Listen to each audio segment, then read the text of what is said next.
tornado.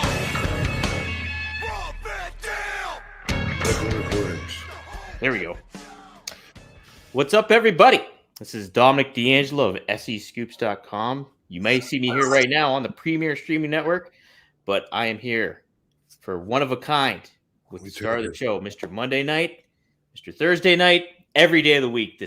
At this point, it's RVD. Rob, how you doing, man? I am excellent, dude. Excellent.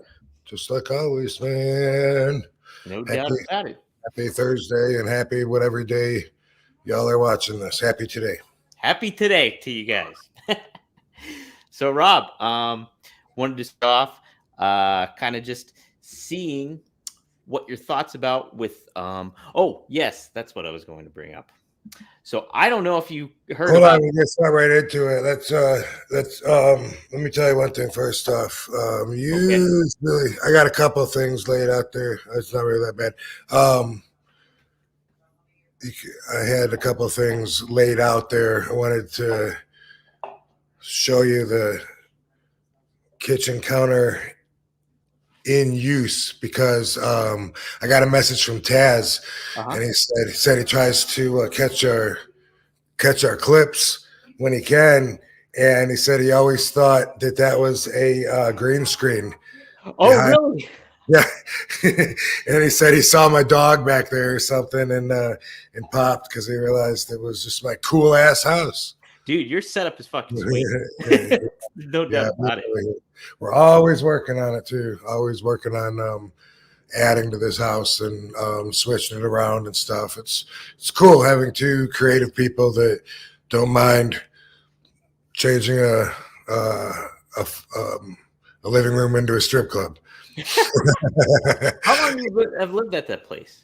Like 5 years. 5 years, okay. Yeah. Wow, how about that, man?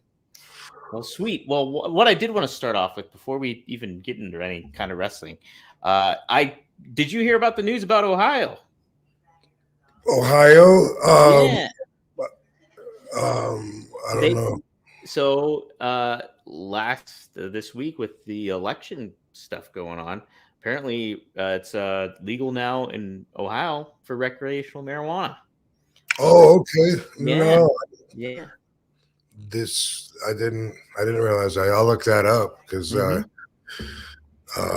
if they're legal recreational, they probably already had some legal programs going. That's usually the way it works. Is you usually get the medical first, but anyway, I want to know because I want to know. You know, we might have 10 states left or something that are still like, I don't know if it should be legal or not. No, it is. You guys are just dragging your feet. Right. I think that brings it down to 11 because I think they were at 12 before Ohio. Very interesting. I'm sure more will be following real soon too. Common sense and morality sometimes does win, at least temporarily. Right. So I thought that was pretty intriguing. So I thought you were gonna talk about the big mob bus in Gambino's like 10 members, but it was in New York and also in Sicily. So I thought you were going to try and bring that up. I don't know enough about it. It's not worth talking about, but it's big news. Ooh, okay. Thought you were maybe heading that way. But I'm going to have to check that out. Congratulations, Ohio. Ohio! Cleveland rocks. Yeah. Scary show. There we go. Yeah. Well, let's hit a little bit of feedback here for this week. So some of this is in reference to a couple episodes back, but here's something about Bobby Duncombe Jr. here. Scar says, Bobby Duncombe Jr. is legit one of the most underrated talents in wrestling history, cut from that Barry Windham cloth. Sad he died so young. Rob, I remember too, just watching it as a teenager or whatever I was at the time, and just how much he did stand out. Like, he wasn't a huge character on WCW or a huge star at that juncture, but he was, like, you could definitely see he had more of a ceiling to go.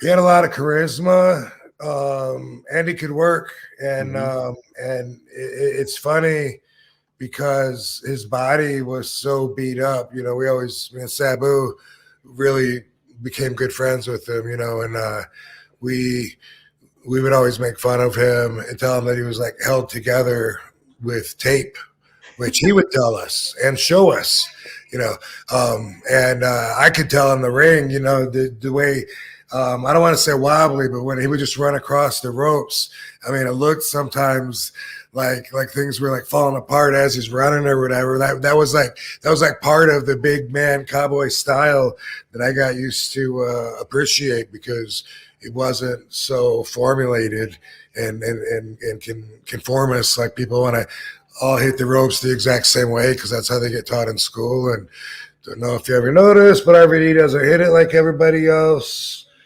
Same with everything. Bobby was definitely different. Whoa! Uh-oh. Uh-oh. Uh-oh. Kick the Yeti over for the second time. Oh, no. Good thing I already got a towel here. There you go. You're prepped. You're already prepped. Man, I don't know why I'm so clumsy outside of the ring. I just spilled water on myself, so we're kindred spirits right now. One time in Japan, Bobby had just come back to the dressing room after a match that he had, and Sabu and I were talking to him, and we're getting ready to go out. We're the next match up, so we're taping up our wrists, and he was he took all his tape off his wrists and his ankles and everything. We're making fun of him, because he's got so much tape, and he'd always say that was, what held him together. And then, but while we're talking to him, and we caught his attention, just bullshitting, blah blah blah blah blah. He just fits into the conversation. He starts taping his hands, his fingers, and pretty soon he's like taping his wrists, and we're talking and think about, what do you want to do out there tonight, Sabu? Let's do that thing where you camel clutch and a drop kick him in the face, man. That's awesome, man. I like that, man. We should do that more, man. Yeah, that's pretty cool. And then we get ready to go out there, and Bobby's all taped up again. Like, Bobby, what are you doing taped up? You already wrestled? He's like, oh man, what am I doing? He subconsciously just went right with us and got himself ready again to go back out there. That's hilarious. Yeah. That's the kind of shit I would do too. I know I would do that kind of stuff. Think about it. That was funny. All right, this is in reference to the spinner belt. After we were talking about that, they had that designed for 8 years. Says Invisible. Bobby's about to be a grandpa, by the way. Really? Yeah, his daughter Cassidy, who I keep in touch with, is about to have a baby, or did she have it? I think about to. Either way, it's there. Boom, big tummy, and so that's something he missed out on by dying young. And hopefully she'll be a much better parent than he was to her. Yeah. Oh man. Yeah, it's definitely unfortunate. Oh, good to hear that she's having a baby though. Yeah. Invisible Hot Dog said they had that designed for 8 years in reference to the spinner belt. 8 years. I can't believe they kept that. I get it because John Cena was such the top star and everything like that, but the spinner belt just did not fit the world title. I don't know, prestige. It felt like. I don't know. What were your thoughts overall on that kind of thing? I just always associated that with being John Cena's belt. Mm-hmm. I never thought about or knew about the duration of the title reign. So I get where it seems like looking at that as representing the whole company for 8 years seems like it had a really long run. But if he was the champion or just losing it to chase it and grab it right back the whole time and it was really his, then I can see why that could have happened. Yeah. And then on top of it, if you're selling belts to kids too, I mean, yeah, cooler than spinning a WWE symbol around, Yeah. So. People love that when I said this one spins, right? Like, yeah. People love that. It was good shit though. All right. They make people happy by doing simple things. But that belt also is the heaviest belt that I've ever held. Really? Yes, sir. Out of all the belts, that thing, I don't know why, but it was just extra heavy. And also it had little sharp points on it. And so it would sometimes rip little holes in my outfit. So I had to be careful of that. Oh man! Now traveling around with that stuff, was that a pain in the ass with that kind of belt? Because it was bulkier, you could tell. Yeah, always. I mean, it's always, but I mean, that goes along with territory. You know what I mean? It's anytime you have a belt, the smaller it is, the easier it is to carry. But if it fits in a carry-on, which I only do carry-ons whenever possible, I almost never ever check a bag in. They do lose your bags when you check them in, or they come later. It's happened enough to me to where I would just like to have my bag with me. So I squeeze everything into a little bag. That's why something extra like a championship belt really takes away a lot of room. Like I might have to purposely not bring something else that I would normally bring. Like, all right, I don't need my laptop. It's only a 5-day trip or something like that. In fact, when I had the Money in the Bank briefcase, I would use that as my carry-on bag, and I would stuff my socks and underwear and stuff in the Money in the Bank briefcase. Yeah, put it overhead up in the compartment there, and then it would chip those sometimes, and I hated that. But I don't know what I did with my rolling bag then. If I didn't check, maybe I did check a bag back then. I don't know. That seems so long ago. Maybe I did. Maybe that was before I learned not to check a bag. But it doesn't seem like for most of my career that I checked the bag. So I don't know. But sometimes, like internationally, you have to because you're traveling in a group, and you never have to, but sometimes, especially if you're gone for a while, you need bigger bags. Whatever, you're smuggling some international people underground in your suitcases, right? Yeah, stuff like that. Fuck, what else was I gonna say? Something about my bag, something about the briefcase, Belt. Stuffing. Yeah, so I guess, that was my point though, was just, like fold it all up so that it's got the belt with the belt curl, the gold, the plate with the actual belt curled underneath it. And if I can zip it up on top of my clothes onto a square, rolling bag, then that's where it's going to go. But I remember I would always have to pull it out because hey, that sounded Canadian. I'd pull it out because the X-ray gimmick, couldn't see through it, and so I'd pull it out and I'd set it either on top of the bag or in front of the bag in a basket, whatever the fuck you want to call it, and usually they mark out on it. For some reason, that's one of those jobs. A lot of TSA agents are fans. When I go through, they'll be like, RVD, bam, what's up, dog? And can I get a picture? That's one of those jobs where a high percentage of them know us. And it's to be helpful. Now, how big of a pain in the ass was it when you had both belts? So you had the ECW type and you had the spinner belt on top of that. Was that a fucking ordeal to kind of go through? It was. I don't know honestly how I traveled with it. I can't even remember how I had 2 belts. Like, what could I have done? I don't know. Yeah, that'd be really fun. And I've had that a few times in my career, but at least back in the day, like in 97, 98, like those days when I would have been the tag team champion and the TV champion. It wasn't flying every single day. It would be like flying in to start the week, flying out at the end of the week, and then we'd just be riding around, rolling in Cebu's Winnebago, usually in between or in cars.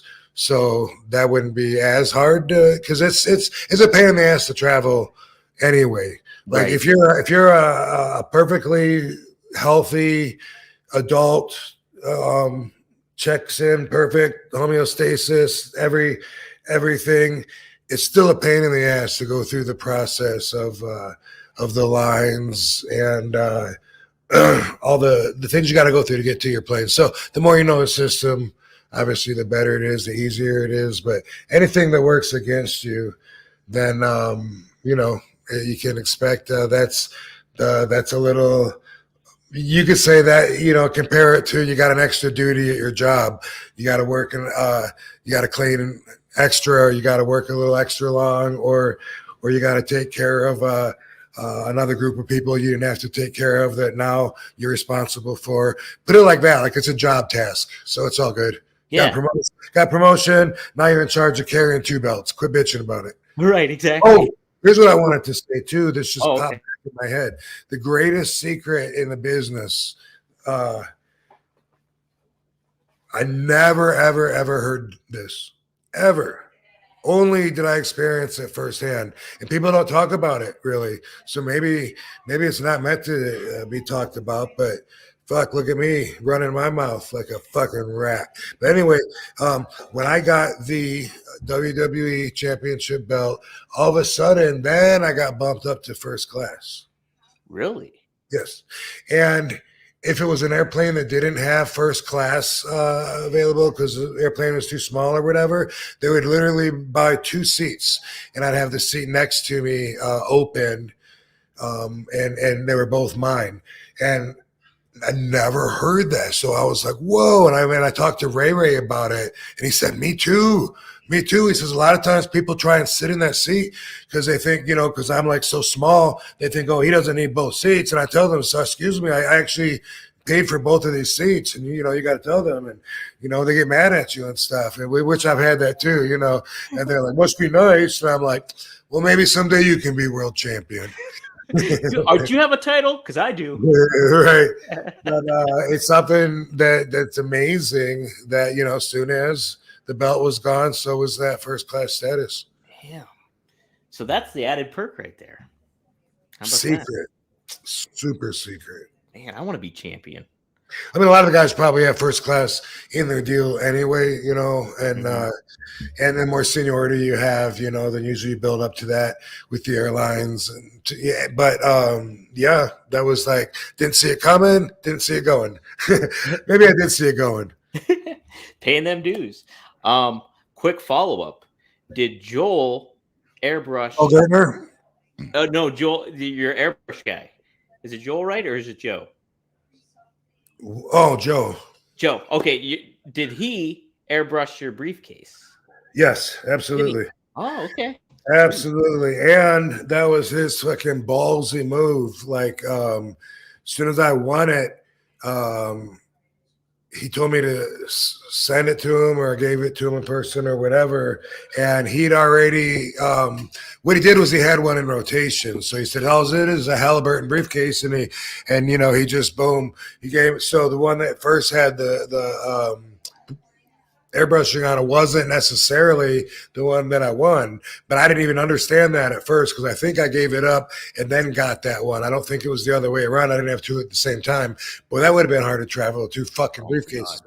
But it was like that, and then he told me that, he had one in rotation because it would chip, like I said, from putting it overhead, it'd crack and flake, and then I would have to get it to him somehow. I don't know how the fuck I sent it to him. Now I'm wondering about that. But I did live I lived by him for part of that. So maybe that was, no, I was already in California. But I don't know. Somehow I got it to him, and he would touch it up or send the other one. Like I said, keep one in row. But at first I was like, whoa, like what if they get pissed or something? Like, I don't know if that's okay or not, and it's really cool that he knew that was a cool move to do, and fucking, helped me go down in history for, as I love doing, standing out, being different. And I remember thinking it would be cool merchandise to make little lunch boxes like the Money in the Bank briefcases and sell them and stuff. But for some reason, that idea went nowhere back then. But now, of course, now they do something very much like that. I sign them all the time. And now the briefcases are touched up because the one that I won, and I wasn't the original. As far as I understand, I was the original Mr. Money in the Bank. But Edge won the very first one. And I believe I was the second. That's my understanding. Money in the Bank briefcase winner. So Edge being the first one. I don't think he called himself Mr. Money in the Bank, from what I've been told. And he just had a black Halliburton boring ass briefcase. Right? You livened it up. Joe Holland. Yep. Heck yeah, man. Man, That's great. my man. What was WWE's initial reaction when you brought it in like that too? Were they like, "Oh, that's fucking sweet," or was it like? I think so. Yeah. I really don't remember, but I think it was. I think they liked it. I don't know. I wish I did know. They were probably like, "What did you do?" Like, what the fuck? The fans are gonna hate that. I can imagine them not understanding it. Yeah, really not getting it. Yeah. This is in reference to Kenny Omega here. If AEW would build this matchup, I believe it could draw money. User D several letters says, I have to agree with that. You and Kenny Omega would definitely tear the house down for sure. So that'd be cool, man. I'd wrestle Kenny Omega, 3 fatty acids. And there you go. and yeah, it would take a while of getting the fans used to seeing me kicking ass weekly or whatever, because right now too many of them would still, I think, not give the credibility just because, we were taught when we were young that 50-year-old is an old man, and so now people can't get over that that's not necessarily true with our generation. And I think because of that, that a lot of people would be like, well, maybe RVD in his prime. But like you said, build it up. In other words, if you get a chance, give me a chance to show off every week for several weeks and fucking, remove all doubts. Fuck yeah, man. That's a match that's talked about a lot. Always has been. Always has been. And it would, I mean, you build it around them, like, yeah, like you were saying, like show up for weeks and then perform each week, and then boom, you can definitely tell a good story in regards to all that stuff too. Hey man, if he can wrestle a 7-year-old, why not a 52-year-old? Why the hell not, man? Yep. Why the hell not? Speaking of 50-year-olds, Chris Jericho's birthday today. He turned 53. So nice. Yeah. Happy birthday, Chris Jericho. How's about that? Hopefully I'll remember to send him a message. There you go. Yeah, man. We're pretty much same age. I will be there in a few weeks. In December 18th. That I will be 53 as well. So what's funny to me is the expression when people say like, well, we're all getting older. Really? That's one of those ones that I usually just don't respond to because I don't think it warrants a response, And like my friend said that in Battle Creek, we're all getting a little older, and like I didn't respond or whatever. So then he started like looking me up and down, looking for something they could follow up with, and he's like, I'm seeing some of those white hairs there. Oh my God. It's like, dude, you know what? Like, we're already older than when you started that sentence. And thank God, yes, we're moving forward in time. And thank God, that's a good thing. Right. It's a very good thing because the alternate, not so good. A lot of my friends aren't getting older. And, they'll always be remembered as being a much younger age just because that's the way it goes. Only the good die young, right? Right. But anyway, I think that's one of those expressions that's funny because it's like it's one of those subliminal energy manipulating comments where its intention is to hook you in and to elicit a response out of you. So when someone says that, they're trying to and planning on getting something out of you, well, hey, we're not getting any younger. And they'll, and they're expecting you to be like, ain't that the truth? You got that. All right. or whatever comes out of you, but it's just like, hey, the sky is blue. Yeah. Mm-hmm. Who are we? Fucking Benjamin fucking Button there? Yeah. All right. Final piece of feedback. First Instinct says First Instinct 420 podcast favorite along with Cafe Day Renee Maven and Stevie Richards. And then Matt Whedon says Dom is a dork. So thanks. Yeah, I'm gonna head and like that comment. Yeah, go ahead.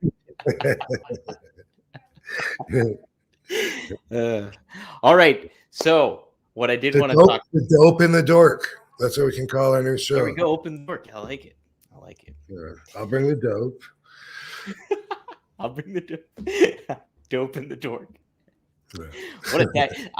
Not as good as Smoke and Choke, though. That was pretty good, right? That was pretty good. That's pretty good. Yeah. Speaking of, you see Hook is tagging with Orange Cassidy next week. I lost my fucking spot as his partner already. What the heck? Hopefully, they gotta get on the horn with you, Rob, and just get you in there. Like they better. Cassidy? Better not share any of the industry secrets that I whispered into the young man's ear during our match. That's right. With Orange Cassidy. That's right. You guys have that bond. You already have the bond, so I don't think he might have to. You guys might have to hook up again. I think Orange Cassidy is a version of me, because he's so laid back and relaxed, doesn't give a fuck, and I see that when I first realized what was important to this guy, his value system. Just looking at Orange Cassidy, I was like, yeah, they took like one side, one perspective of me, and fucking really exploited it into a whole character, and that's I like it. I do too, and you know what? He gets a lot of flack by a lot of like some wrestling purists, if you will, but there's a lot of thing that he does where it's like he picks and chooses moments where there's credibility into it, but then on top of it, he stays true to who he is, his persona is. It's like he doesn't shake from that, and that's pretty like an old school kind of thought process in certain ways.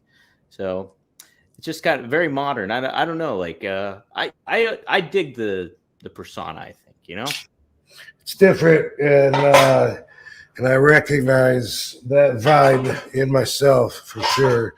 Of like, dude, who gives a fuck? Let's just do it. Right. Right. All right. What I wanted to get your thoughts on too. Did you see the whole thing about the whole effing show? The whole effing show. Did you see the NWA in their cocaine spot? Did you happen to see that? In their cocaine spot? Oh, yeah. No, but I think I know. Yeah, I did. I remember now what it was that I heard reference made to it. Yeah. Yeah. So James Mitchell, the Sinister Minister, if you will. Yeah. He was at the pay-per-view that the NWA did. They had a segment where he was at a table with some women and a dude, I think, and they were doing cocaine. And apparently, from what you hear, that really kind of threw a wedge in the works between their new TV deal that they got with the CW. And now WE is NXT is going to be on the CW. I don't know what the status is with the NWA, but just definitely ECW, they were known for edgy stuff, but they never did like super drug reference kind of stuff, did they? Or was there any moments of that? I mean, aside from, like 420, but that's different than cocaine. So has there I don't remember any, specifically. I don't recall.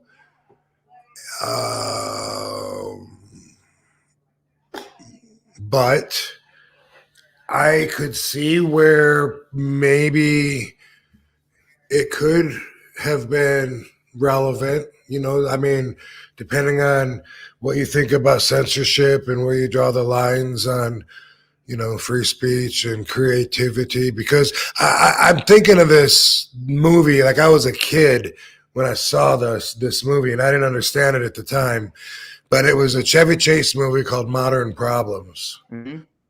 And like I said, I was really young, but I just remember like right now, and at the time I wasn't exactly sure what happened, but there was a big line of something, and it went like down the hallway, like around the house or whatever. And he's like, he's snorting it, and he's on his hands and knees, and he's like levitating, like going all along the path, you know, all the way through the end. And then he reaches and he comes up and he says something like, "This is great," or something like that. And he's all like buzzed out. I could see where in the world of adult entertainment, where maybe if you had a character in ECW, where maybe he would turn around with that look on his face and be geeked up or something, you know. But I don't think anybody did. But I'm just saying, I don't know that I would have a problem with that. It sounds like, you know, showing actual drug usage, or I don't know if implied drug usage could be too much or not. But there is morality clauses in the contracts when it comes to your relationship and your distribution agreement on the television channel. So that's going to be covered in the contract. And if it says on there that, you know, no illicit references to drug use, or however it's worded, it'll be pretty specific. So I think it's going to be cut and dry, like how far they want to push it. If they, but by the way, this also reminds me of in TNA Impact when we got them thrown off of Twitch for our threesome. Yeah. Me and Katie and Jennifer. And well, what's funny is that, like, I'll go down in history as getting the heat for that, regardless of who wrote it, who filmed it, who edited it, who aired it, whose idea it was. It's all gonna go down in history on me, and that's fine. Right. Whatever. That's one of those things that pleases me, because it reminds me that there is still kayfabe. It's just different, and it's where the fans don't know the difference. And right. I'm glad because holding on to that, you know, makes me feel less like I'm away from my safety zone. Well, did you cross paths with Billy Corgan at all while he was in TNA? Okay. What was your relationship with him, and what are your thoughts on his like wrestling philosophy overall? I guess I don't really know his philosophy enough to comment on it. Okay. Yeah, I just get along with him. I don't remember when I first met him, but I actually know him through Chris Nowinski, because Chris Nowinski is a good friend of his and mine. The three of us did some kind of speech for concussion protocol for college football somewhere at one time, you know. And I remember, you know, Chris was going to be the closer. And I remember Billy saying, offering me to go first. And he was like, "Do you want to talk first?" And I remember just trying to be a gentleman, you know, I'll be like, no, go ahead. And then, like, while he was talking, then I remember thinking, he knew he was going to be here. Like, he's got a prepared speech. Like, they invited me, like, on the last second. And I just realized these guys prepared speeches. I don't know what the fuck I'm going to say. Maybe I should have went first. Fuck, too late now. But it was fine, though. It was fine. It was all right. But, you know, could have done better. All right, shoot from the hips sometimes is the best. You get the best kind of speeches. It's usually what you get from me. Unfortunately, even when I'm dealing with the movie script, I usually you know, I'll learn it right before he says action. There you go. There you go. I'll learn it in the makeup truck. I'll look at it then. That's me. I'll get it there. Well, I'm getting the makeup done. I'll get in touch with it. Let's see. Stupid. Oh yeah. Before speaking of Hook, I wanted to run this by you too. I don't know. Did you see Sabu's comments on Hook in your appearance on the AEW? I saw, I think, a headline that said Sabu talks about Hook being his last opponent or something like that. And I didn't know exactly what he said, but you know. All right. So apparently he spoke with the Title Match Network or something like that. And he was talking about your appearance on there. He's like, I thought it was awesome. Would have been better if he came out with me, saying you and him came out. He came out, and then he had a surprise and ended up being with all of us. I wanted him, meaning you, to win the FTW belt, give it to me, and then in my final match, I lose it back to Hook. I didn't say it to nobody. That's just my thought. I like Hook. He's a good guy, a good kid, very respectful. Needs to gain some weight, of course, and experience, but I think he has a good future. It would be my pleasure to help him. So, yeah, he did want to say he would. He did mention he wanted to be retired by Hook. So, it'd be a pretty cool concept. Gotcha. Yeah. Yeah, I don't expect to see Sabu wrestle again, but stranger things have happened. Right. Never know. All right, Rob. So we are going to kind of switch it up a little bit this week. We usually do the spotlight, or we do a Raw Ran Dam match. This week we're going to kind of cover a certain time period, and it's the month of November of 1998, where there was November to Remember 1998, but there was a lot of stuff going around it in the wrestling world at that time too. So pretty intrigued to get some of your perspectives, not just on the ECW pay-per-view, but some of the shit that was going around during that time too with wrestling. So 93, you say? 1998. Yeah.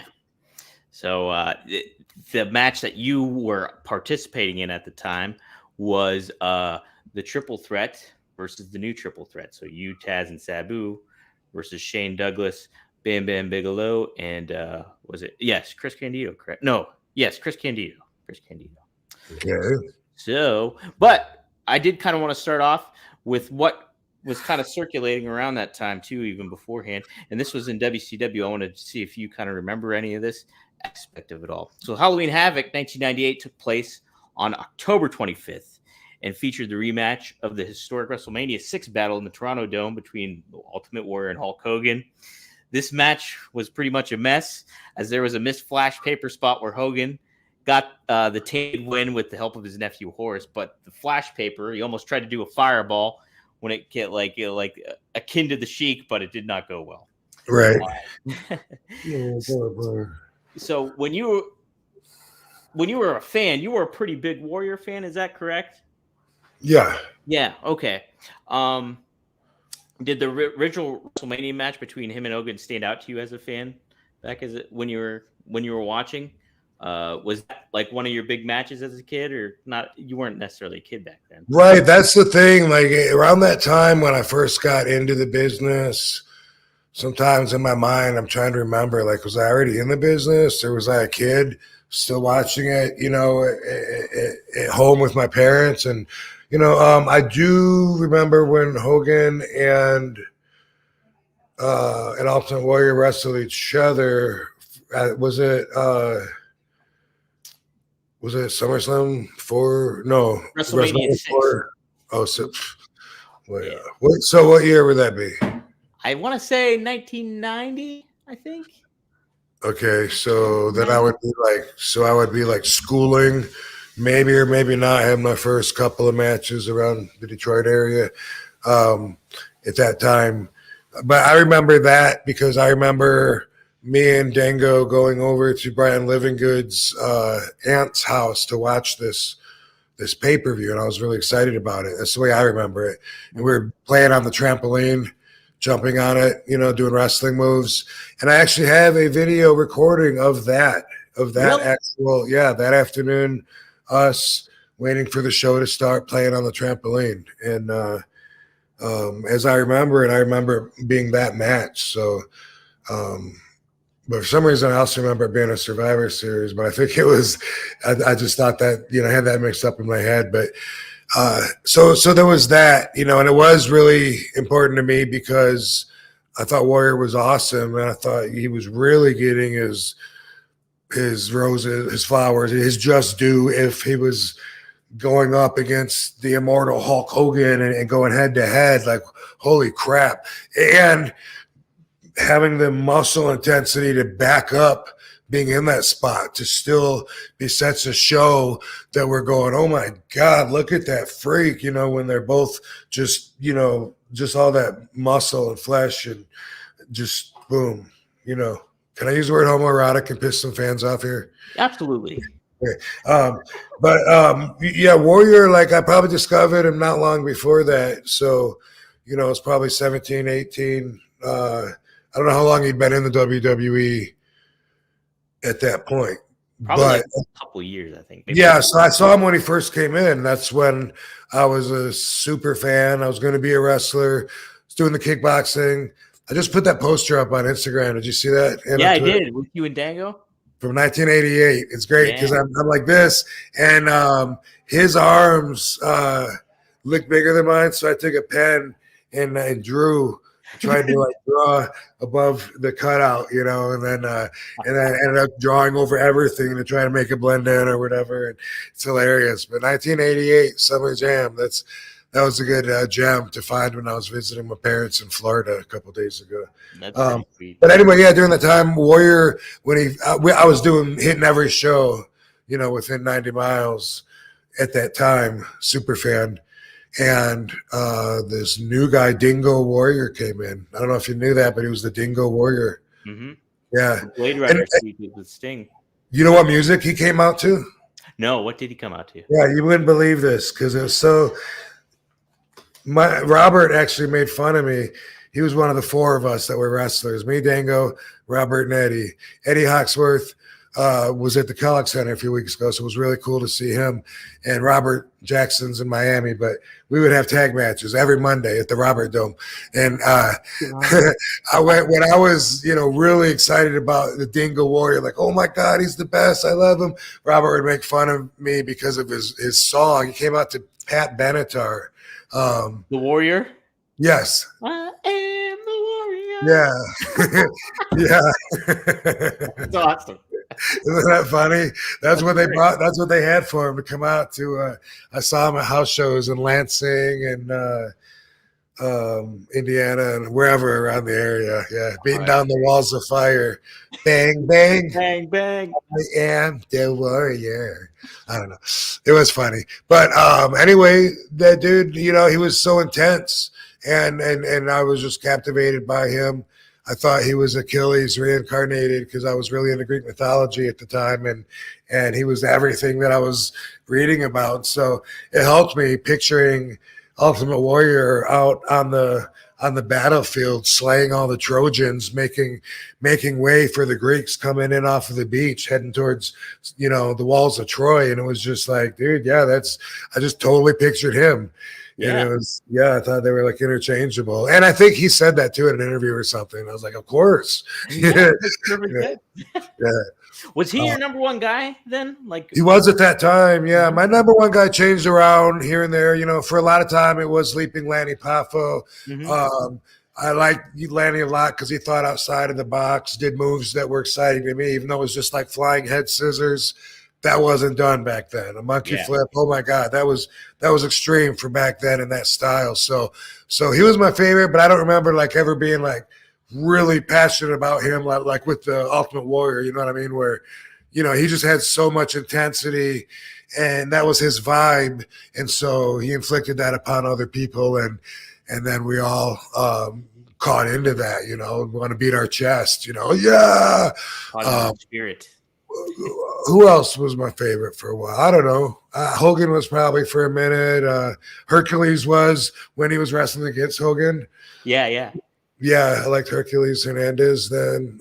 But Warrior for a while, and I really, you know, like really got into him where I would cut out all the pictures out of magazines and newspapers and put them on the wall. And then when I would wrestle at those pre-Chic matches that I put the poster up on, I would maybe not on that one, but on some of those though, I would use Sharpie and color my face and put shoelaces on my arms.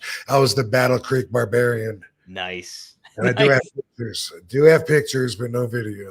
Ooh, all right. We might have to get those.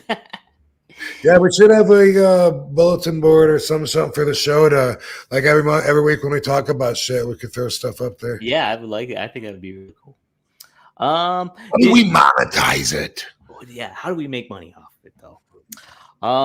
Do you remember the rematch? So this Halloween Havoc match at all? Do you remember him being in WCW or anything like that? Was that on your radar at all at this juncture or not really? Not Didn't they like promise they were going to bring Warrior, and then they brought the Renegade instead? Was that this or that no? was beforehand. So like they didn't get the Warrior, so they had I can't remember the guy's name that played the Renegade. He killed himself. That's right. Yeah. Okay. Because the way the story goes, he killed himself because. Well, I mean, who really knows? But the way the story goes down is that they fucked with him that much, really? and told him he was going to be the next Ultimate Warrior. They're going to give him this monster push. And then fucking when they brought him on, the way I understand it, Renegade, but they had him painted everything just like the Warrior, but he wasn't the Warrior. Much smaller, less intense dude. I mean, that's like a singer trying to sing a Whitney Houston song. You can't just step into that. And anyway, he didn't get over, from what I understand.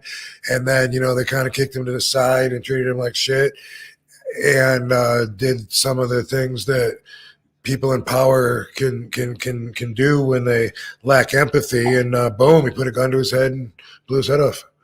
Wow, geez, yeah, I forgot. I knew he passed away. I forgot it was that though, man. I think of that when I think of Warrior being in WCW.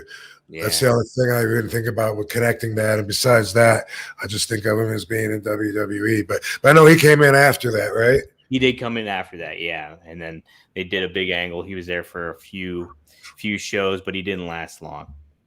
I think he was upset that they were bringing in a fake Warrior too. Like, I don't know if it was negotiations and he wanted more money than they wanted to pay him, which probably, whether they talked or not, might have been the situation, could have been perceived as the situation. But it seems like I remember even him or his perspective somewhere out there being portrayed as, dude, what the fuck? You bringing in this fake Warrior? Like, and I don't know, to what degree that was fact, but makes sense, of course. Anybody would. How could you not? He was very protective of his persona, obviously, too, changing his name and all that stuff, too. Like, super protective. Also, at this pay-per-view of Halloween Havoc, the pay-per-view feed didn't actually feature the main event that they had with Goldberg versus DDP, as their allotted time expired. And so they actually had to air the match the next night on Nitro. But the silver lining to that, even though it was a huge mess and they had to give a whole bunch of refunds back, silver lining to that was WCW's biggest rating in over 10 years. They got a 7.8 at the time, which is crazy to think nowadays landscape. But I wanted to kind of get your perspective. How closely, if at all, did Heyman and the ECW locker room kind of keep tabs on the Monday Night Wars? Like, ratings have become more focused aspect of the business, it seems, nowadays. But like, I know it was still kind of on the radar when it comes to that stuff. Was that something that Heyman really kept tabs on, do you think, or anything like that I couldn't tell you if he did or not. He probably did. It seems that I remember, it seems familiar to me that when we were on TNN that we were just trying to get like a 1. Like, we were like 0.9 and trying to get over that hump to get a 1, which means what, 1 million fans? Or is that roundabout approximately or so? Yeah. Not 100,000, but 1 million, right? But it would, more 1 million, yeah.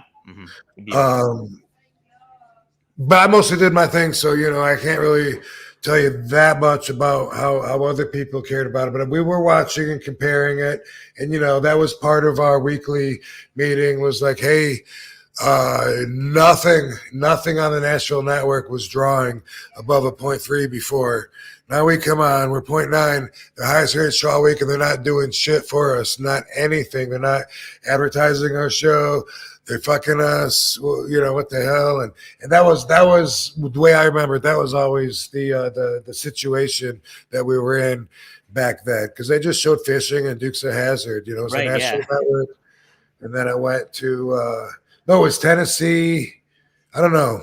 It was the National Network. CMT. It was CM. Well, the TNN, I'm saying, stood for a couple things. Yeah, it did change around. You're right about that. But anyway, yeah. But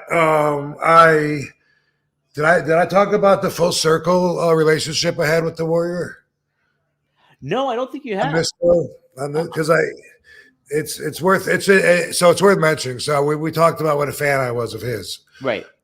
I mean, I paid to see him and fucking, idolized the guy. When I was already in the business wrestling for this group out here in Las Vegas, the NWC, this is 95, I think. One day we were wrestling at the Aladdin here in Las Vegas, which is no longer there. It's been imploded. I believe where Planet Hollywood is now, but big part of history of the Aladdin. And, I'm stoked that I got to be there before it was taken down. But we did a show there and Warrior was on it. And so that I was like really excited about that. We actually did a laser tag with kids, with fans as part of a promotional thing. And so that was like really memorable. Like I said, that was like 95. And then I didn't see him or talk to him. Even there, I don't remember if I ever talked to him at that show in Las Vegas. I mean, I was a young green kid and he was Ultimate Warrior, probably dressing by himself. One show, I don't know. But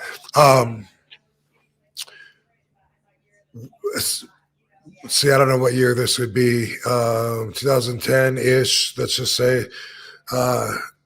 Sounds right. But we had a mutual friend, Warrior and I, in Andrew Wright, who's a documentary producer. He did the Hardy Boys TV thing or whatever, started me on RVD TV. Good dude. And he was doing a documentary on Warrior. And he said that he told Warrior, that I was a big fan of his and respected him a lot. And Warrior respected me and wanted to know if he came, would I be able to get into a ring with him, because he hasn't wrestled in 10 years and he's got this match coming up with Orlando Jordan and he wants to just get in the ring, bounce around a little bit or whatever. Would I get in the ring with him, and I was like, fuck yeah, that would be awesome. I had some conditions, which he met. He came to LA and we went to Jesse Hernandez's wrestling school. And anyway, there wasn't a lot of training that went on there, and they did have the match, I think, in Spain or whatever. And then it was later in WWE, I connected with him again right before he died. Like he was there at the WrestleMania. I guess that was a couple of days before he died, I guess. Yeah. Because he died, I think, on Tuesday after Raw. It was. So I was I remember talking to him in the press box and stuff. And by that time, he was like, we were like friendly, like he knew who I was for sure, whatever. Well, after he died, I was talking to his wife one time, and his wife said to me that the Warrior was always a big fan of mine, and I was like, "What?" She said, I don't know if you remember this or not. She said, but one time you guys were on a show together in Las Vegas a long time ago. I was like, yeah, at the Aladdin. Of course I remember. I wouldn't expect him to remember that I was on that card. I didn't do anything memorable with him or whatever. She said, no, you stuck out to him, and he noticed you right away and pointed you out. And she said over the years that he always would point you out to me on TV and say, watch this guy, he knows what he's doing. And she said that he always like followed my career and stuff. And I was just blown away. I was like, I would have no fucking earthly idea if she hadn't told me that. And that was just so cool to know. And then it made sense that why he wanted me to get in the ring with him, that I wasn't just on a list of guys that passed the credibility test, but that, we had like a mutual respect. So that's something I just wanted to share, that fucking full circle of life with the Ultimate Warrior. Feel the power. That's wild though. And so at that time in Vegas, how much of like the RVD look did you have at that juncture? Like that people I was RVD, new into it, like about a year or two into the I might have even wrestled barefoot. I don't know. Oh, really? I hope not. Either I might have just started putting boots on, or I was barefoot. But I had the singlet that I wear now. Mm-hmm. But the airbrushing was only like I only had one design. It was a silhouette of me doing a flying sidekick, bam, with a lightning bolt behind it. Oh. I had that. Those are my first couple. I had it in red, and then I had it in blue. And I was a tag team there with Bobby Bradley. We were called Aerial Assault. I ended up getting him an outfit to match mine. And so those were our first two outfits. That's what I wore back there in the Las Vegas NWC days. Nice. That is sweet, full circle. Sometimes the commentator would call us because Bobby Bradley, right? So he would call us Robbie V and Bobby B. Robbie V and Bobby B. Yeah, Robbie and Bobby. Look at them. I always thought it was kind of cheesy, and I had mixed feelings because I really liked Bobby and he did great moves. We did all kinds of sweet tag team moves that I would still use later on in my career. The 420 leg drop, that's one of them. Wow. All kinds of stuff like that came from way back then with Bobby B. But what was I was going to say? This I don't know. I just like I could only get him like so far. You know what I mean? I got him in Japan one time, got him a tour of Japan, and he did good, but he just didn't quite cut the cheese, like in the like his body didn't look like a ticket seller, Mm-hmm. and he could have put some more into that, but really good wrestler, and yeah, it was. For me, I was like, as long as you keep paying me for being Rob Van Dam, I'll be a tag team. Yeah, right? I'll be a tag team. Yeah. You should bring a variant of that singlet back. Yeah, well, I think it's been redone, or at least the silhouette or other silhouettes like it in different forms. But that would be cool to have an outfit that's almost like a plethora, like a plaid or some kind of pattern with a bunch of all just different old designs. Callbacks to, yeah, that'd be pretty sweet. Yeah, tribute outfit. That'd be sweet. Heck yeah. All right, let's get to some ECW stuff. So actually, the same weekend that Halloween Havoc took place, on October 24th, you and Sabu lost the ECW tag team titles to the Dudley Boys in Cleveland, Ohio.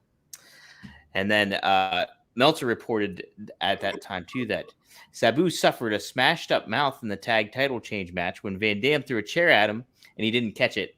He chipped 2 teeth and loosened a few others and was bleeding real bad from the mouth. Do you remember chipping Sabu's teeth at all? Not that time. Not that time.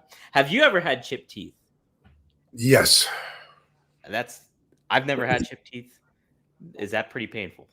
No, I mean it can be, but not in its own. It can be, or it cannot be. It really depends on the significance of it. I have like one of my bottom teeth is chipped and has been since I was like 18 when I was in a stupid big fight with a bunch of people and got kicked, football kick, and I still, like, if I see a new dentist, they tell me, you know that your tooth is missing a corner, right? It's been that way for it's been that way for 40 years, 35 years. So that when it's first chipped like that, it can be raw, and it can be like an exposed nerve that hurts so bad. Just the air coming in when you breathe is like wants to drop you to your knees. But a couple weeks ago, I was in my gym, and I was doing pulley curls on my back on the bench, and I had the cable up on the high pulley, so I'm pulling it down. Right after the last rep, I stretched out my arm, and my arms weren't quite long enough, to reach. So I let it go, and when I let it go, it had a little further than I thought, so the weight slammed, and somehow the bar came unhooked, and it came down, and it hit me right in my fucking chin, bam, and I started bleeding right away. And it was my first set of my fucking workout, and I was Damn like, it. "Oh, damn!" Like I already walked into it a minute ago, and it hit me in the eye before I laid down, and then this happened. And like right away, I thought I was gonna have to glue it. I was looking all over for glue because it was so open. But as soon as it hit, I started chewing that like tooth dust. Like you could like right away, I knew it chipped a little bit. Oh, really? Yeah, but it was so minor that like I never noticed it again once I swallowed the tooth fairy dust. It's like a powdery I don't know if you've never had it. It's just like when your tooth like breaks up into little tiny powdery pieces and you eat it, but it can be bad. Like when it leaves a nerve raw, or it can be part of worse damage too. You know what I mean? Just Right. your tooth can be chipped, but it's because your whole tooth got knocked out of place, and that's gonna hurt like a motherfucker. And Sabu's done that during plenty of matches. I remember one time, and this one does sound familiar, but I've done it a lot of times though. He trained me to hurt him, and then just to back off and hurt him a little less each time. That's how he trained me. That's how he trained me to find the right spot. The right balance. Yeah. One time, me and Fonzie were bringing a table in, and it was some tag match. He was doing something, I think, with the Eliminators. And me and Fonzie, this was the last time that I ever pulled a table in upside down with the legs up. I learned how dangerous that is. Whenever I see it, I dive on it like it's a hand grenade if someone else is pulling it in with the legs up, because it's so dangerous. So me and Fonzie are pulling it in across the canvas while the legs are up, and all of a sudden, out of nowhere, Sabu just comes flying out of there. He did a moonsault from where? I don't know. I don't know where the fuck he was going. But when he landed, I saw the leg of the table that was going up. I saw Sabu land on it, on his face. And I saw the leg go straight into his face. Bam. And then like he rolled off when he hit. He just kept rolling, and blood instantly is like spraying while he's rolling. And I thought he just died. I don't know if it went through his eye or what. It freaked me out. I was like, oh my God, what just happened? Like that was the worst thing that could have happened, was for all that to line up like that. Right. And after that, me and Fonzie both, whenever we see that, we fucking fold that leg down right away. Because that was so dangerous. But what happened, thank God it didn't go in his eye, but the leg went in his mouth, and it knocked out some of his back teeth and cracked his jaw. Holy shit. Yeah. Man. Well, geez, yeah. I like, to the layman, I would have never even thought about that being as dangerous. But yeah, that's fucking dangerous. It took that one time, and then I realized afterwards, like, whoa, fucking turn that table over, motherfuckers. Yeah, it scares me. Like, it was traumatic. Holy shit. Yeah, I would say so. I really did think he could have just died. That's how. Yeah, I would have blamed you either, because the blood spraying all over the place, like fucking like Julia Child's getting SNL. Then yeah, you don't want that happening.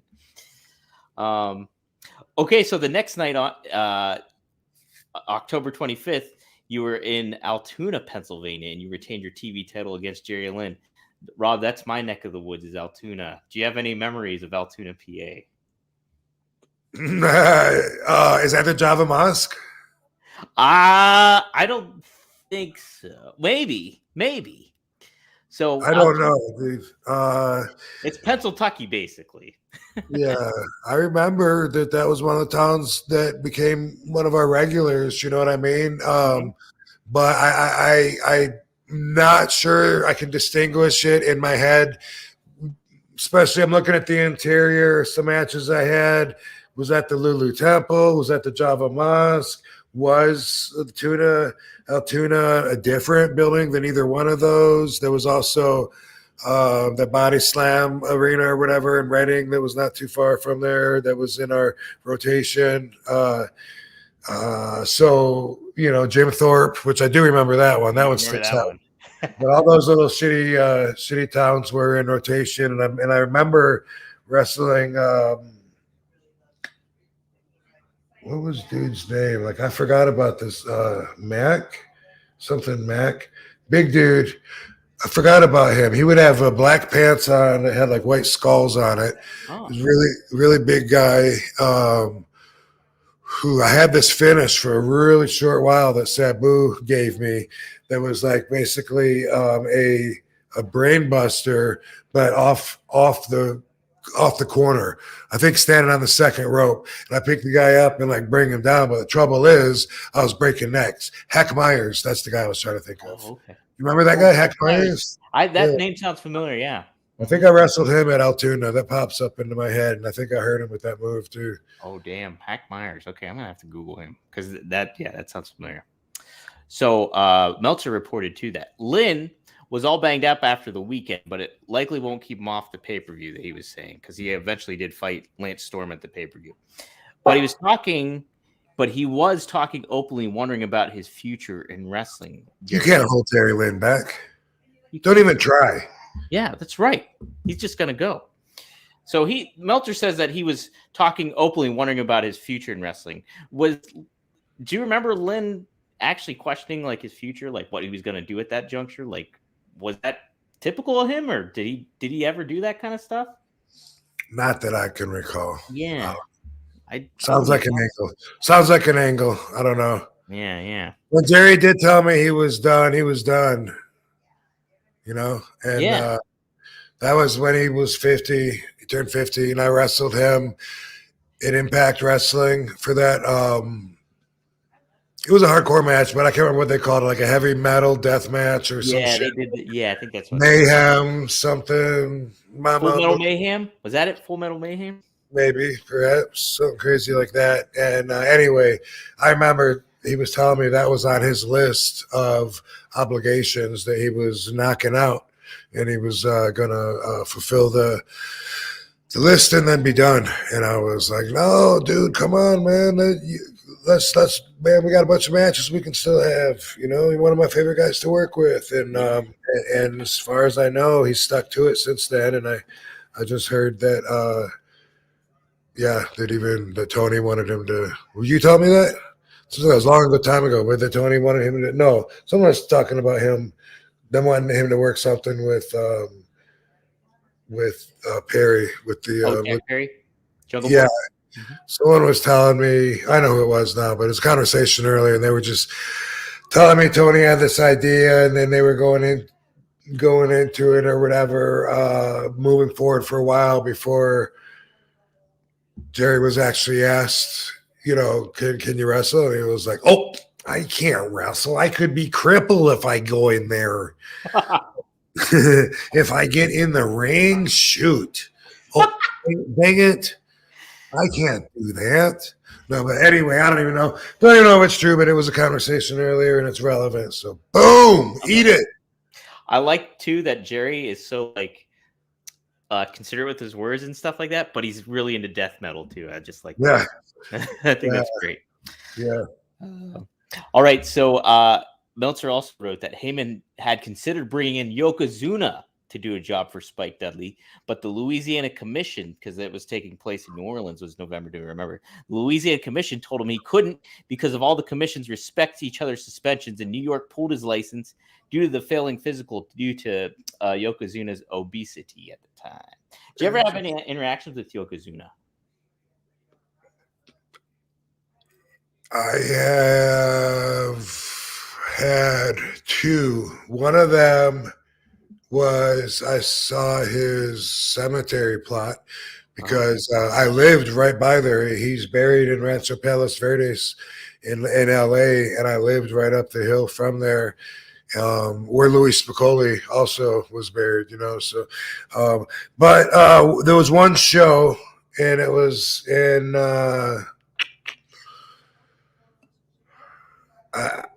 I'm pretty sure it was in New Jersey. But the only reason that I question it is because there was a mark there from Allentown that had sued me, ECW me, and it was this ridiculous case, a fan, where ECW gave him the nuisance fee to go away and just paid him the minimal. but I had to go to a deposition and stuff. That was my first time actually doing that. And I remember him being at this show that I was at, and it was a big show for an indie show. Mm-hmm. Seems like it was before they did the WrestleCons and stuff, you know? Right, yeah. Long time ago. Man, now I wonder who I wrestled. I feel like I might have wrestled Tommy Dreamer, but regardless, there was a lot of stars there in the dressing room, and they were, quite the eclectic group, pretty expansive from different companies and seeing people you don't normally see. And Yokozuna was there, and he was sitting on a love seat. You know, like a couch normally has like 3 cushions for 3 people, and a love seat would have like 2 cushions. It's like a little shorter couch. Yeah. Yokozuna was sitting in that love seat tight. His ass went from armrest to armrest and was stuffed in tight. And so that stuck out. That impressed me. You know, like I'll always remember looking at him and being like, holy fuck, that is a big ass. Yeah. It's crazy too. I mean, even before the obesity really caught up with him, he was like such an athletic dude for his size. It was crazy the kind of shit that he could pull off. Yeah, I think that's the only time that I ever was in the same place with him. Yeah. Well, so according to Meltzer too, this was actually the biggest money weekend ECW had at the time in company history. In Buffalo, you drew 3,500 fans at $71,000. You were in Pittsburgh, and that drew $62,000. Cleveland drew 42,000. Altoona even drew 24,000. And for the week, you guys drew a whole bunch, $83,000 in merchandise, which is $870 per head. So these numbers were phenomenal for you guys at this time. Did you guys feel at this time too, even making these small town loop kind of things, you guys were really cooking at this moment in juncture? Yeah, I always felt like that, man. I always did. It was always such a great feeling of being on the rise, feeling like all of our individual efforts were making a difference in the big picture. Like we all were very important pieces of the puzzle, and just watching it grow, it was like rewarding for our work, for our passion, for the time that we kept putting in. And along with that was steadily over the years, other markers of growth for me included having our own magazine, ECW magazine, having ECW action figures, having ECW video game. That might have been it as far as like branded third-party merch that I can remember. But those were all like, and then the pay-per-views. But those were all like, for me, stepping stones where I was like, sweet, you know, we're getting our brand recognition out, we're growing, we're becoming real. And I always believed, you know, if we got in front of enough eyes, there'd be a lot of people that would prefer our product because it was so different.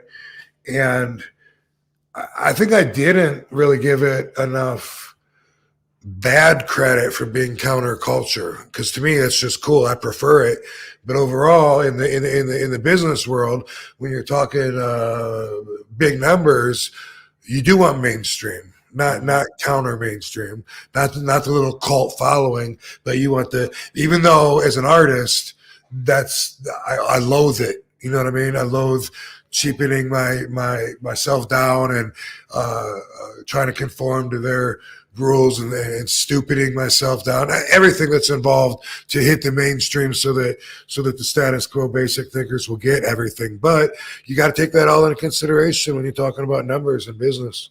Right. It's like dealing with all that kind of bullshit sucks. I hate corporate environment stuff. I hate all that malarkey when it comes to that stuff. But yeah, it's like if you want to grow and get to, you know, a bigger position, make more money, it's like you got to get mainstream. But no, it's definitely feeling that momentum. It had to be cool feeling for ECW at the time too. It's just like, Yeah, watching the crowds grow as well with the same thing, and then pretty soon Paul's talking about different potential TV deals coming up, that he's talking about that maybe could work out. So it was all very exciting.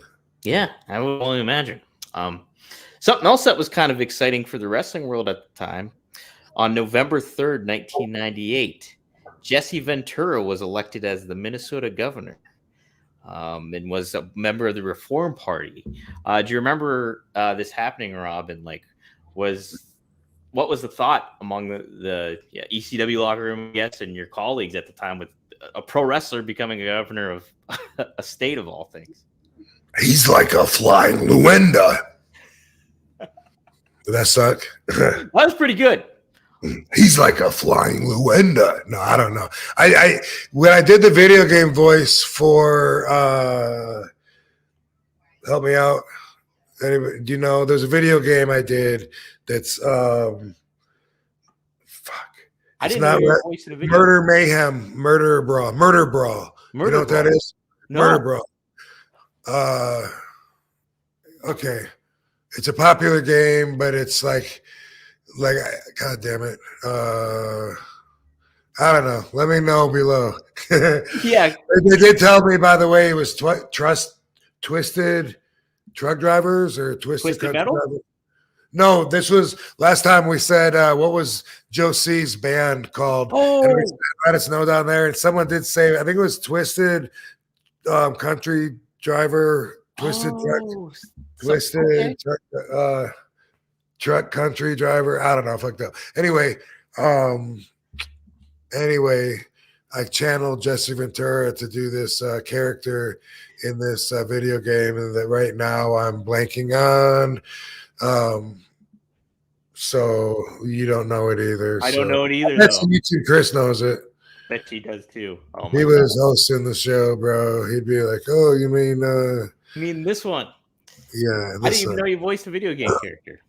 Jesse called my match in WCW though. That's oh, nice. When I was there in '92 when I wrestled Scotty Flamingo. Yeah. I believe he's on that one. But there was a couple different versions, different TV shows. But yeah, he was commentating for WCW back then, and so I had some TV matches of him, And look at Rob. That was horrible. Never mind. I'm gonna try it with the camera off. I got my. Wait a minute, brother. What? Robbie V. I don't know. Shit. That's been so long. Now you got to know that game. God dang it. Go ahead. I'm going to fucking scream it in the middle of your third sentence. Go. What was your thoughts on him becoming governor? Cool. Mm-hmm. Cool. I thought it was good.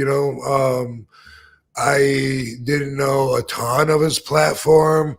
I like him. I like that he's not afraid to be controversial. I agree with a lot of the uncovering of the New World Order that he was about and is about, exposing the layers of corruption that really protects government operations. I thought that's really interesting. I mean, Ron Paul also was, kind of like, yeah, he's into that too. And it's like, wow, you're talking about stooging off on everyone that you work with that are your peers now. Like, that's an interesting position to put yourself in. And if the people can put you in there and you can represent the people against those people, or at least, to fucking smarten us up to a little bit about how the world is really run. Shit, I like that. I like that a lot. He seemed progressive enough to be someone that I could probably get behind if I learned a lot more about what he was running for. I don't know if there would be any hiccups or not. Right. I found I follow some like independent politics and stuff like that, and there's a lot I line up with him, like philosophically and stuff. So yeah, I thought it was pretty cool. I remember it and that wrestling was such at a boom at that point too, and just him becoming governor was just a surreal kind of moment, and really kind of added to that mainstream we were just talking about. So Yeah, and when did Arnold become mayor of I'm trying to think. That's a good question. I want to say it was early 2000s. they weren't running at the same or at the same time. No, I don't think at the same time because Arnold. I remember he's showing up on SmackDown in 1999, and I don't think he was governor at that point. Okay. So I think it was a little bit more later on, but yeah, that's pretty fascinating to think that. Let's see. Okay, so Meltzer writes too. Extreme Championship Wrestling is at an important crossroads. They are far too big when it comes to being a pay-per-view promotion, and when it comes to payroll, to be considered a small-time company and judged on those standards. But they are far too small to compete with two big promotions on the American scene. Were there times, even at the height of ECW, that you guys felt like you guys were kind of stuck in a no man's land in between like these two big companies? Was there always kind of a concern that you would find your place in pro wrestling, in the mainstream, so to speak, like to get to that level when there's these two competing companies that are already going at it? Mm-hmm. Well, I always had the perspective that we only needed a chance to be seen. And I thought, if 100 people watch WWE and I don't know, say 100 fans watch WWE and 80 out of those 100 are drawn to its simple storylines or whatever they were doing at that time, that I thought if 100 people could see ECW, I bet, at least, like 50% of them are going to be like, no, this was way better, man. This is aimed at me. That other stuff is stupid. And I thought that's all we need. Like, I didn't ever have the delusion that we were going to be the number one company and we were going to, no, not, but I just thought that maybe we would be enough. Yeah. And if we could be enough, then and then we could survive. I thought that maybe we could run like a smaller company, meaning the talent pool gets a bigger cut, maybe ownership, meaning working conditions would be better so that you wouldn't have to make quite as much as the other companies because it would go a lot further. You know what I mean? I thought it would be benefits like that. And because I preferred the style so much more, I really believed that enough other people would too, to where it would like boom, it would grow like fucking gasoline on fire. I just thought it would just like it was like a car wreck. Like you watch the trailer, which was done to death, the same trailer over and over. But if we would have had a budget and had like a current running show and reasons to have, a fresher, continuous process going, we could have kept that stuff updated. But just those trailers and with the White Zombie and whatever, like watching those was enough to be like, whoa, like this is what wrestling can be. That's how I felt about it. I felt that it was like so far beyond that you didn't even have to be a fan necessarily of wrestling in order to be entertained by watching people slamming their heads on the cement. You know what I mean? Like, right. So yeah, I thought maybe we'd have a chance to be the number 3 because I didn't think there was anybody else necessarily that was going to be in that position. And I thought maybe that would be enough to where we wouldn't have to go anywhere and we'd remain small enough to where we wouldn't have to change too much, but we'd be big enough to get a big enough part of the national audience supporting us to be able to, make it a full-time thing. That's what I thought. And my optimism kept me in that perspective all the way up till the last moment. Yeah. And, you think about it, too, how hot wrestling was at the time, too. There could have been room for a third company to be at that level, you would think, too.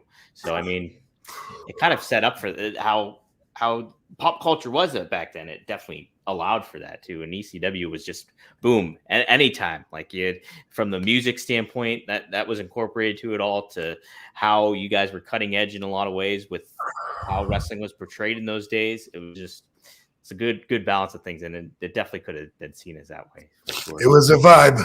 It was a vibe. It was a vibe. It was, and it was a good vibe. But now I realize more than I did back then that a lot of the stuff that really made ECW cool wouldn't have been able to stay uncompromised anyway on a much bigger scale. It just wouldn't work. You can't, especially if it was like, I mean, now we're talking fucking 30 years later, 25 years later, but if it was still around now, can you imagine like how many lawsuits there would be? You can't set fans on fire. Nope. You know what I mean? you can't throw chairs into the crowd, and hit the fans with it, and all the stuff that we did that made it so entertaining would be compromised at best, So unfortunately, a lot of its success was chained to time and the world and pop culture of that year. That wouldn't work. A lot of that shit just wouldn't work nowadays. And that the underground kind of identity that ECW almost had in a certain way too, I think, because if you're going mainstream, you can't have that too. Yeah, you try to mimic it, try to fake it, and it can be a cool concept, but it's not going to be the same because we were doing that shit. Right. Yeah. We were climbing over the fans. The fans would hold. We'd say, "Here, hold this chair," and they'd hold it while we throw each other into it. They were part of the show. Yeah. Uh-huh. So that was something that it can't be like that again. No. Maybe at the Insane Clown Posse's reunion show, maybe. I don't know. Yeah. When you're gathering with the juggalos there. Yeah, and you're dodging feces being thrown at you in between the hip tosses. Holy shit! Literally, jeez. Yeah. Hopefully not. Yeah. Hopefully. Anyway, what I'm thinking though is unless it's like a big private party or something, how could you include the audience as much as we did? Right. On a big scale in front of everybody. If you didn't want to sue, you'd have 15 lawyers calling you every night if you were on TV. Right. You're on TV, they'd be like, "Oh, yes, Mr. DeAngelo, my name is Matt Stryker. I represent the legal counsel of Buff Stuff and Puff here in Washington, D.C. And are you aware that you have been attacked, assaulted, and batteried on camera in front of 1,000 people, humiliated, embarrassed? And I bet your dick can't even get hard now, can it? No, not anymore. Not after that incident. Mark that one up. You can't sleep, of course. But anyway, you get the point. Traumatized. Yeah. Go ahead. I'm getting sick of hearing myself talk now. Let's move on. All right. So Meltzer wrote, without question, November to Remember was one of the low nights in ECW history. It was a bad show, bad enough that nobody was making excuses for it or internally after the fact trying to pretend it was a good show. No talent depth, too much overbooking, a lot of bad breaks, and a lot of bad wrestling. The show took place on November 1st at the Uno Lakefront Arena in New Orleans, and it drew 5,800 fans, $90,000 in total. The total of the building, not the gate, was a new company record. Meltzer added Heyman was going to push Just Incredible as the top heel, and you, Rob, as the top babyface eventually was the plan. Did Heyman ever tell you outright that you'd be the top babyface, or did you just let your work kind of speak for itself and that's kind of the trajectory it was going in? I don't know. Yeah. I don't know, actually. Yeah. Like, I'm trying to think of how that could have organically come into conversation, because it wouldn't be, like, Rob, I'm going to make you my top baby. It might have, I mean, I could imagine him, maybe saying like, hey, when we go into this next pay-per-view, we got you, you're our top baby face now. So, we want to do this and have you tease you going against this guy or whatever. I don't know. I'm just trying to think of how it could organically happen. Like, but especially, with Shane gone, you're our top guy. I don't know. He wouldn't have been like I outright. don't know if it did, but it wouldn't have been, like, okay, here's my plans. Yeah.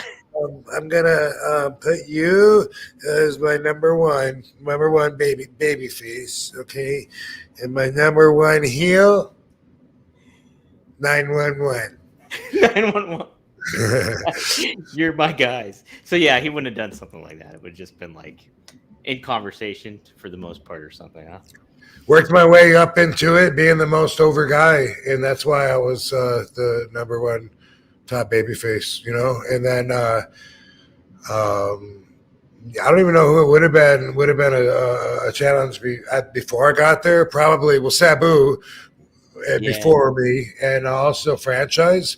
But it seems like franchise only stuck around for, I don't know, a year to 18 months or so. It seems like after I got there, like for most of my career, he wasn't there. But he was in that match you're talking about in New Orleans. Him and Bam Bam and Candido against me and Taz and Sabu.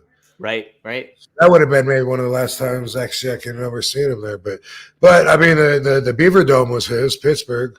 Yeah, that's his. That was 97. Mm-hmm. So I got there 96, 97, I think 98. I think he was gone. Yeah, around that time he was about finished up. And I know too he was injured for a good amount of that time too, wasn't he? Didn't he have like an elbow? Maybe. And at first we weren't running as many shows. So yeah, him, Raven too. Like Raven, I remember being around a little more, and I did have some matches with Raven. But both of those guys, I feel like they had most of their time before I got there. And then kind of overlapped a little bit, and then I had my time. Yeah. Well, speaking of the match, yes, Sabu, Rob Van Dam, and Taz beat Shane Douglas, Bam Bam Bigelow, and Chris Candido in 12 minutes and 57 seconds. The Dudleys came and beat you and Sabu up before the match. They threw you off the stage, I believe. That's after you cost them the ECW tag titles earlier in the night against Masato Tanaka and Balls Mahoney. Oops. Meltzer said that you in the match did most of the athletic spots, but he said it was a lot of people stepping over each other's spots throughout the match, so things got a little cloudy and stuff like that. He gave the match rating itself a 0.5 star. Holy smokes. So then this is what he wrote in the Observer at the time. He says, internally, the main event was considered a disaster and there were major problems with wrestlers in the main event nearly coming to blows backstage after the match due to problems with Taz, Douglas, and Van Dam. We don't have all the details, but Taz was really mad because the idea of the match was to build to the first Shane versus Taz square off in this match after months of hype. But when it happened, there was no interest because Van Dam was on the top rope ready to dive into the crowd onto Bigelow, but Bigelow was nowhere to be seen, wandering far too deep into the crowd, so Van Dam had to stand on the ropes and then eventually got down because Bigelow was not in position and do the spot later. Nobody came to blows, but there was people who were afraid that they would. And Douglas, who was having a hard time recovering from all his elbow problems, okay, so he did have an elbow injury, and really couldn't do much in the ring, stormed out of the building after the show. Rob, do you remember any of this? Sounds like a bunch of hotheads, if you ask me. That's what competitive spirit, hey, people are trying to get into it. That's how it happens. And if you're doing a main event match, obviously there's going to be tension if things don't go as well, I think. Yeah, I remember it very well. And yeah, there was a lot of tension, a lot of anger. And for me personally, a lot of it was because the backstage angle between me and Taz that had been building up, the real life shoot tension peaked on this night. Oh, really? Okay. Yeah, so this was the night where Taz ended up popping me in the mouth, and I had like a bloody lip or a bloody nose, which normally great. Like I don't care, but we already had all this tension growing, and according to the story as I've told it on here, Sabu was mediating the whole time, saying he's saying he's gonna, I'm gonna kill your boy, I'm gonna kill your boy, and building it up in between. Anyway, so the reason that I got popped in the mouth was because I did one of these amazing last minute saves on our partner, Bam Bam, right? Or was Bam Bam Sabu and Taz were your partner. Bam Bam was one of your opponents. So it must have been Sabu I was making the save on then. That's the only thing that. But anyway, I like to be on there on. I want to make the save at 2 and 99/100. You know what I mean? Out of nowhere. So it was one of those deals. And Taz, who was closer by, must have just made the instinctive judgment to make the save, not knowing that I was going to be there, and that I'm like a blur, I'm there, but he's coming to make the save anyway. So then he hits me. Boom. No big deal, but just telling you what I just did, you can understand where I looked at it like it was his fault. Like, and the thing was, we had beef over me stiffing him in the match in Philly. And afterwards, I apologized and stuff, and even told him to hit me because I could tell he was really hot about it. We could go ahead and hit me now. We can equalize, make it even, whatever. And so then this happens, right? I get hit. Yeah. And the thing that even at this point, so now I think, okay, now I'm probably already pissed because now he hit me back and he didn't apologize, yet. Maybe he still will. But when I got back, I think he was already gone when I got back through the curtain, the way I remember it. But it was Paul and Dreamer and possibly Lance that told me that when I was still in the ring, that Taz came through the curtain, pissed, picked up a cinder block, threw it into the wall. So I'm going to kill Van Dam. So this was this night? That was this night this happened? That's this night. And this is what they're telling me, but he's not there. And I was just like pulling my skin off, like, what? What? You couldn't have told me that when he was still here. Like I was like, I can't, it's not fair. I can't reach him right now. Like, are you serious? He fucking said that? And anyway, who even knows what the real truth was? But that was this night. And so that's why it was after this, I was just like, in my mind, I was like, all right, yeah, we're past the line then. Next time I see him, boom, I'm just going to hit him and be like, dude, we're fighting, No. And so now I remember that, but and that was a pretty pivotal moment in that story arc of our backstage rival. And there was also other tension. Bam Bam kept coming back and screaming and bitching and then leaving and then coming back. And Sabu was saying it was funny that he said that Bam Bam wasn't even really mad, that he was just working Paul.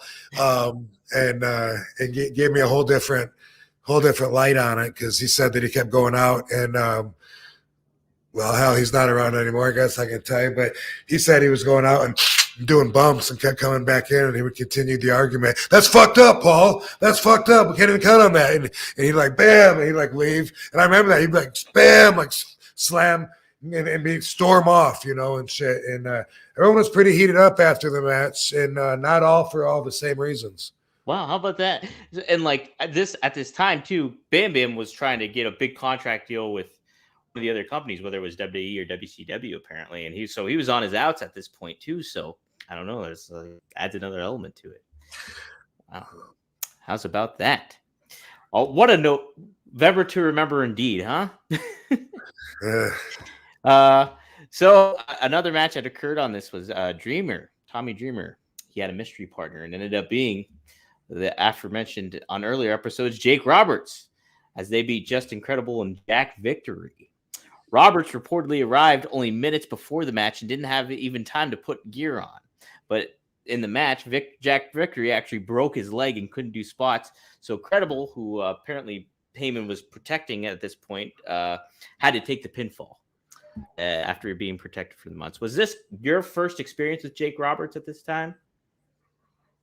No, you crossed paths with him beforehand then. Okay.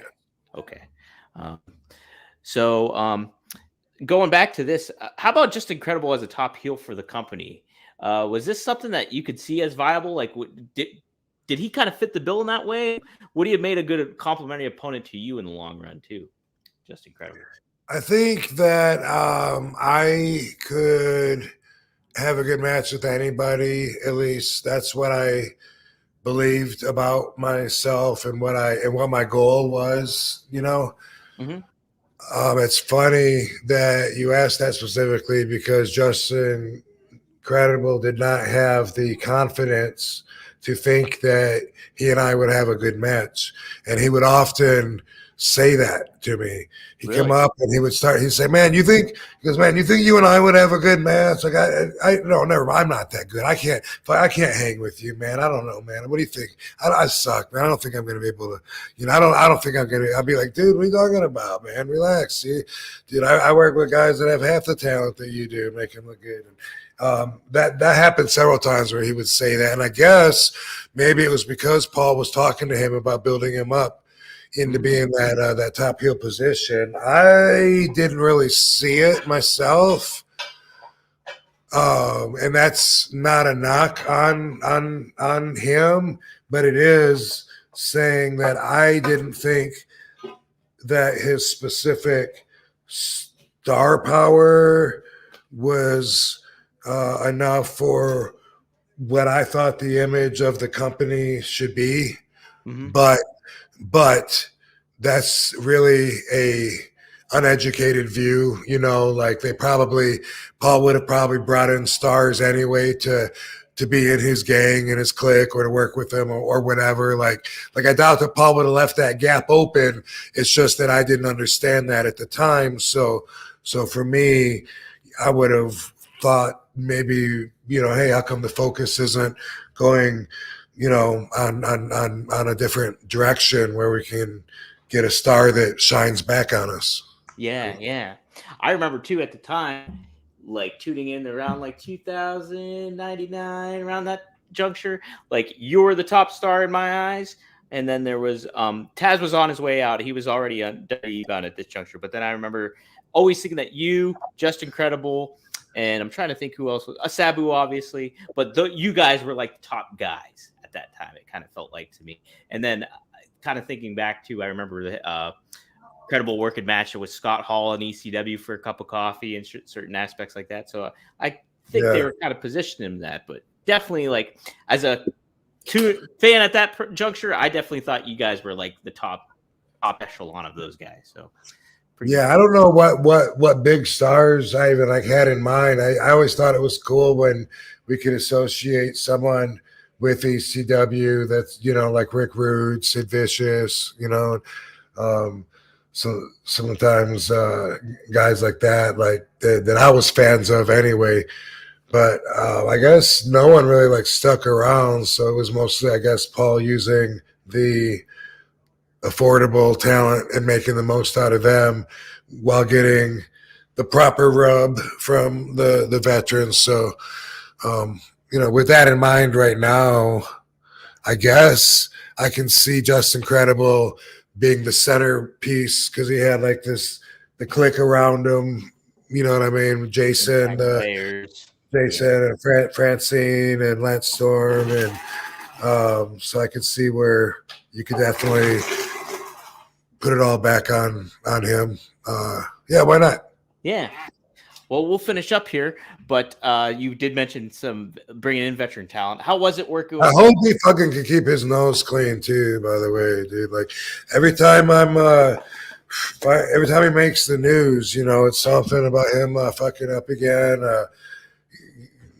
falling off the wagon, or and or stiffing some promoters out of some money that he got them to pay him and then no-showed them or whatever. And man, he's been on that path for so long. So I know a lot of people are pulling for him, but I'm one of them too, man. I hope if he hears this that he's able to straighten out. I hope when I see him somewhere that he can tell me that he can come and tell me that he's doing good, because man, a lot of drama, a lot of not productive energy going on with that lifestyle, and short term and long term, it's all fucked up.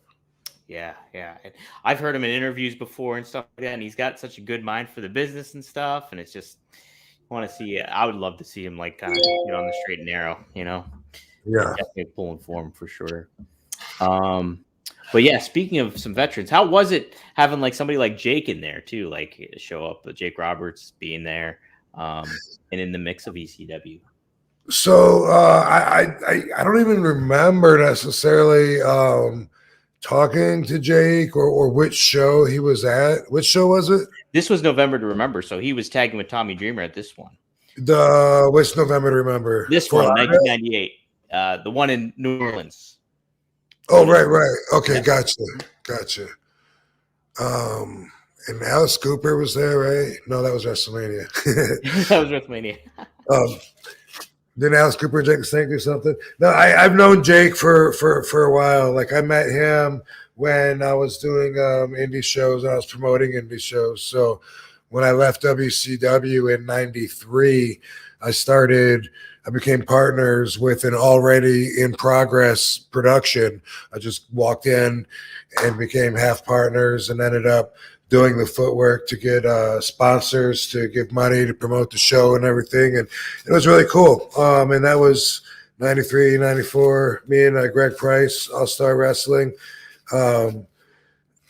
Jake was more expensive than the standard of the talent list, and I thought that was cool, and it stuck out in my mind.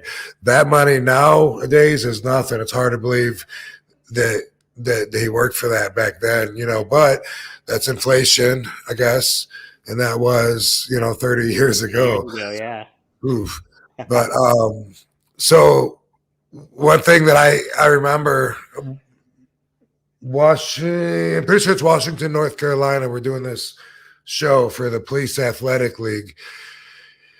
And as part of the promotions, while we're there in the daytime, we're talking to kids, like, I don't know, fifth graders or something, in an assembly in the gym.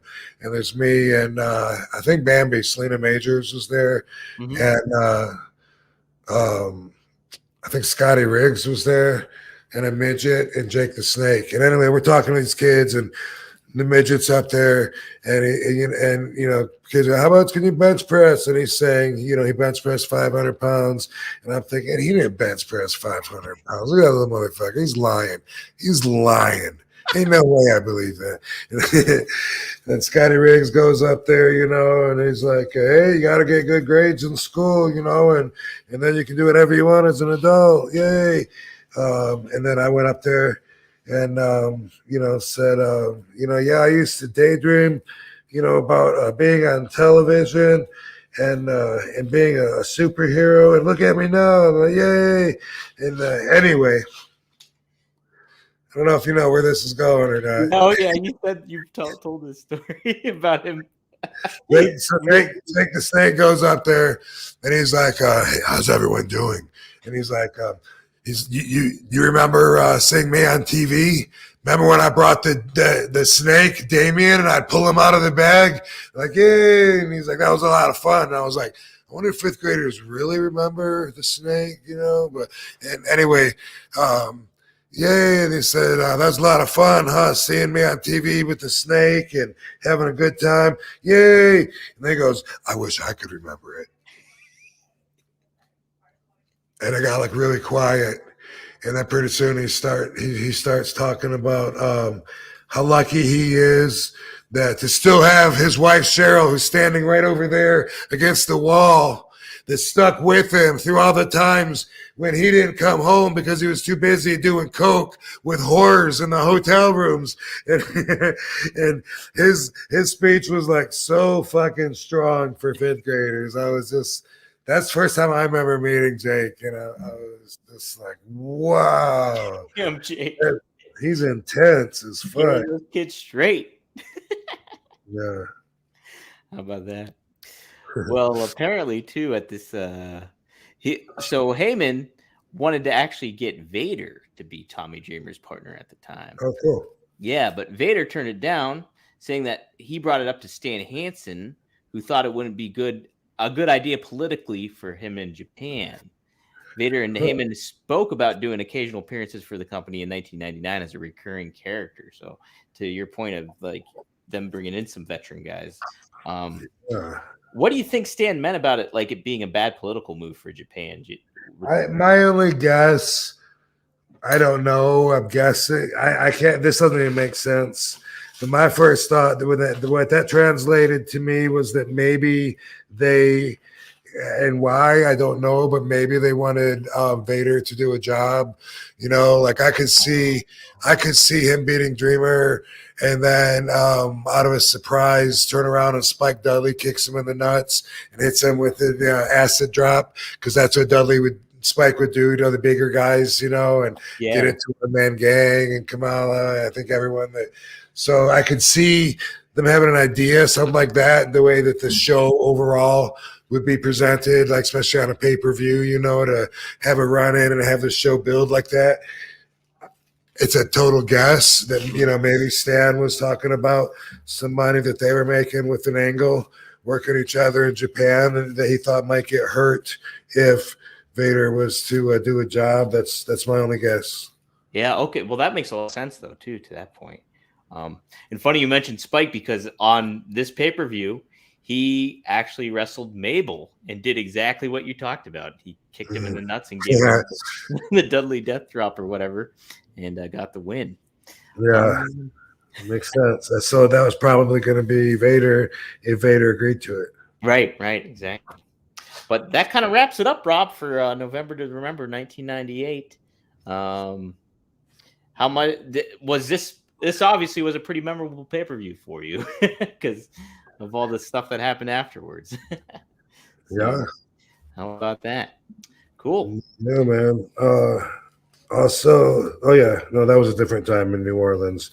I was just thinking about the humidity there, but that was a different time because I wrestled Lance then. Oh. But yeah, no, this was nice because we were in a nice arena and you never knew what to expect. And you still sometimes on the indie scene, when you pull up to a building, you know, sometimes you're pleasantly surprised and other times you're kind of disappointed. You know what I mean? Yeah. As you pull up and you're like, oh, this is Ross Raven Ice Guards. I'm going to get paint chips on me tonight. And then other times, you know, you're like, holy fuck, we're in this building? It's fucking where the big boys play. So. Absolutely. Yeah. Well, cool. Let's wrap it up, Rob. Did you have an RVDology for us this week? Yeah. We'll talk for a second. What did we talk about last week? Remember? Cool. Yeah. So last week was listening, and I tell you what, that was the most like immediate kind of impact it would have, because anytime somebody would be talking to me, I'm like, I am actually going to make more of an effort to listen, because there is a lot of times what you were saying where I'm so much of the time I'm listening, but I'm not really listening because I'm always trying to think of what I'm going to say next. Right. Being conscious of that was a big something that I really implemented this week and want to continue to do more. So that was a good one, Rob. Cool. Yeah. Good job. That will improve people's relationships a lot. A lot of times, like I mentioned, that book, Men Are From Mars, Women Are From Venus. In particular, a lot of times women just want to talk and just want someone to listen without someone to try to solve and fix all their problems for them. And they don't even know why it's so frustrating. But I'm not an expert on that, but I am telling you, though, you'll notice like it improves a lot. The bonding will become more real, thicker and better. So Cool. So yeah, I don't have like any. I always say that like nothing really prepared, but I was just trying to think of what would be a good thing to leave people with, and everyone's got their own plans, their own ideas. But you know what? That's cool because you got your own life, and you have to live your own life as if it is your life. So, what I want to tell you today, is that me, RVD, is telling you that do it for you. And I'm going to explain that a little bit. And then hopefully you'll find this useful. I get asked a lot of times at conventions by young wrestlers that are starting out or want to be wrestlers, whatever. They say, what kind of advice would you give somebody that's trying to get into the business? And of course, that's a very vague question, which deserves a very vague answer. But a couple of times, I've thought about it, and it's been the same answer. And this is what I tell them. I said, ask yourself why you're doing this and answer that, and keep that answer for you, and keep connected to that acknowledgement, because someday you're going to want to ask yourself, like, what am I doing? Why am I doing all this? And you'll have your answer. You'll have it right there where you kept it way back in the day, and you'll remember why you do it. Whether it's for the love of it, whether it's to better your people, whether it's to show everybody, show everyone that you can do it. Whether it's to make it out of the hood, whatever your reason is, keep that. And because you'll get separated from it. A lot of new information comes in and stuff, but keep it somewhere, lock it up, put it somewhere where you can retrieve it later. And then when you can have that to fall back on and answer your own question, remind yourself, this is why I do it. It'll give you a new faith. It'll give you reason when sometimes you seem to be running out of reason. And that happens when your faith is challenged. A lot of people will tell you that you can't do it. And who the fuck are they? I'll be this honest with you. If you want to be a superstar in any field, football, actor, scientist, whatever, if you want to be a superstar, the odds are going to be against you. That's what makes being a superstar so special. Because it's so rare. It's a great thing. I'm saying odds are against it. I'm not saying you can't do it. I'm saying if you think you can do it, I think you can do it. Fuck, I thought I could do it. I did it. And I had a lot of people tell me that I couldn't do it. You know why? Because they have their own life with their own values, and they didn't understand mine. And so they felt like they needed to tell me, first off, judge me by their own values, but also try to determine the path of my life. This is my life, and it's your life. So really, you get to decide what you're going to do with your life, ultimately. There's exceptions. Everyone's got their own circumstances. We have different freedoms.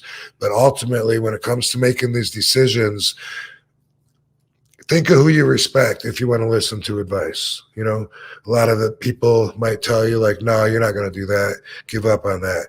I mean, I had my teachers tell me that, my principal.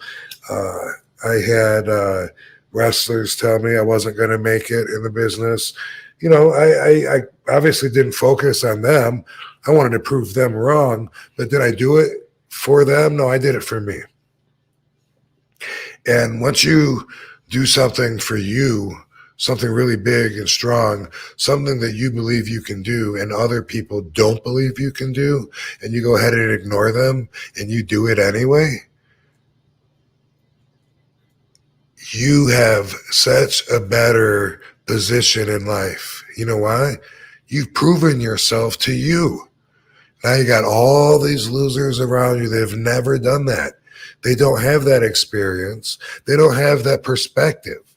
they're not going to be able to relate to you as much anymore. But you know what? It's worth it because you know you can do it. You know you're up for the challenge. You know that about yourself. And so now, you know what? Now you have confidence with reason. You feel secure in life.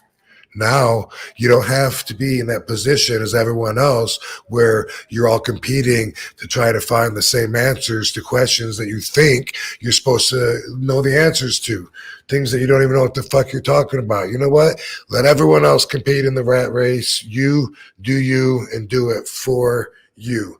And that's what I want to leave you with this week. That's it, dude. Do it for you.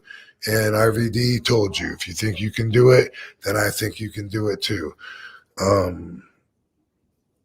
This week, Dom, I'm going to be at the big event. Are you going to be there? In New York, 11/11. No, 11/11, big event, New York. Yeah, it's in Brentwood, I believe, New York. Big convention. Oh, okay. Katie will be with me. It's also our anniversary. Oh, no shit. Yeah, so if anybody that wants to give us a little extra greenery for an anniversary package, we take it. Pre-roll is preferred, but looking forward to that. We'll see a bunch of our friends very soon, Saturday. Nice. I was just talking to Magnum TA. He's going to be there too. So how about that? Right on. Nice. Good shit, man. Cool. Yeah. Hey, guys, if you like what you're hearing, you go to rvdpod.com. You get some clips. You'll get full episodes. You can get us early on the Premier Streaming Network every Friday at 4:20. But, hey, you can get us everywhere, every Monday at 4:20 p.m. with the podcast audio. So wherever you get your podcast, you listen in, Spotify, iTunes, give us 5 stars. And then on top of it, you can catch us on Rumble. If you want actual full episodes, that's where you'll get them immediately when they come out. So take a look there. Go on Rumble. You'll see the links on our Rob's socials. You'll see it on my socials. Follow Rob at The Real RVD. Yeah, I don't know if the comments are everywhere or not, but on my YouTube page, I look at them, I engage in them. I'll answer the questions that stimulate a response from me. Yeah. And we don't have enough of that. I can always use more engagement, more conversations. So let me know what you're thinking about these videos. Absolutely. Definitely do that. Rob does respond. You were talking about, I saw you clarified the Nair situation. You were talking about, hey, people just do it because it helps you look more clean and stuff like that. So, yeah, someone said they wondered why wrestlers took all the hair off of their body. Like they didn't understand why, and it's a vanity thing, and it's for looks, and it's to show more muscle. When you're in bodybuilding, there's so many little tiny tricks, and shaving is one of them. They'll tell you that shaving over having a little fur all of a sudden is like losing an extra 4% of your body fat. Then having a tan over being white, all of a sudden you get another 3 to 4% of body fat. And then, with the right lighting and shades and there's just so much to it. Of course, the posing is a big part of bodybuilding, but there's so much little things like that. And so, like in WWE, I've always nared. In ECW, I always just went hairy, and eventually, I just wanted to change it. And now, when I get hairy, I feel gross, and I don't like that I can't see my body anymore. Especially now that I'm all veiny and stuff. I want to see all my veins. I want to see all my veins and. In my legs and arms, and so when it gets hairy, then I want to wipe that off. I saw on social media. It's not fun being the only one in a throuple that's scruffy. I saw on social media there was 2 pictures of you side by side, you and ECW going this, and then you and WWE, and you're like Harry versus Nary. Yeah. Amazing how much those pictures look a lot alike, though. Huh? Yeah, that's crazy. Rob, I was just watching a match. You in like 2003. We'll talk about this on a future episode, but you're wrestling a match in 2003. And I was like, holy fuck, Rob looks the exact same. He looks the exact same. So yeah, sometimes it comes across that way. Yeah, so that's the answer with the hairy. And I used to think, like especially I guess it's part of growing up, puberty or whatever, thinking that it was a good thing. Like I'm more manly if I got more hair, like, oh, look at the hair under my armpits. I better shave. I'm really manly, but at a certain point afterwards, like for me, then the hairier I am, like the dirtier that I look to me. And so it's just a preference thing. Yeah, just a preference. Well, cool, Rob. It's been a good episode. Guys, we will see you next week here on One of a Kind with that guy over there. Hit me up and tell me how this RVDology affected you this week with me telling you do it for you. Don't do it just to prove them wrong and shit, because fuck those guys. They're gonna see what they want to see. And then you prove them wrong, they're gonna wait and they're gonna come back later, and then and they're gonna try the same shit again anyway. So just do it for you, because when you can walk through life with the confidence of knowing that you're on a different level, man, that does a lot for your vibration. Trust me. That's what I want to do for you with the RVDology. Yes, sir. Mm-hmm. Tune it up. I want to tune you up. Tune your frequency up. Have a great week, everybody. Yep. I was waiting for some kind of sign, some kind of indication I was wasting my time. I got myself up out the